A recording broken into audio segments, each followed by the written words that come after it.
Hi everyone, it's John Whaite here and I'm going to be talking you through my Christmas gingerbread house masterclass. Now, I've got the gingerbread house parts done and sort of decorated, and the recipe for that is available online, so don't worry. It's my basic gingerbread and the templates are there too. And to glue it, I don't use royal icing because it takes ages to dry. I'm going to use caramel. Bit dangerous, but it's Christmas. Okay, so the first thing to do after you've done the gingerbread is to make the caramel. Now, it requires attention and quite a bit of care, but it's not impossible. So pan on and get it nice and hot. You'll be able to feel if the pan's hot by just holding your hand over the pan. If it feels uncomfortable, then you know it's hot enough. So I'm going to add 1/4 or 1/5 of the sugar. So keep stirring it, and when it starts to turn to a liquid, add a little bit more sugar and let it slowly melt into a caramel. I'm going to quickly just gently plunge the pan into some cold water, and that'll just stop it from cooking any further. Okay, so take the side piece and gently just sort of dredge it through the caramel and then hold it against the edge of the gable end. Just let it set there and then repeat with the other edge. So I've decorated the other side, and you've got to act quite quickly with this because it will set awfully quickly.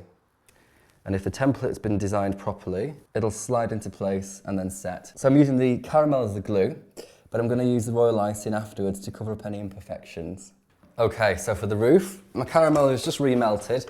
So dip both ends in. Again, scrape off any surplus that might drip and burn you. This is 100-degree caramel, so you don't want to get burnt by it.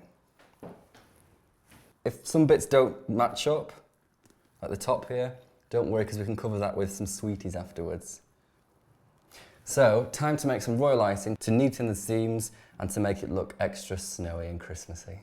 To make the royal icing, which you can use as a glue instead of the caramel if you want, it's just 1 egg white. Now, if you are making this with kids or for the elderly, I would say get pasteurised egg white. You can get them in supermarkets now in a carton, and then 250 grams of white icing sugar. And I recommend sifting it just to get rid of any clumps. Just bring it together with a spoon just to help prevent a big cloud of icing sugar fill the kitchen. And then into the mixer. And then start on a slow speed until the icing sugar is dissolved into the egg white. And then when it starts to clump together, you can put it on full speed. So this is looking quite dry, so I'm going to add the lemon. Just a tiny drop of lemon. Make sure you don't get any pips in. That's better. So that feels like a thick buttercream, and that's exactly what I want. So pop this into your piping bag.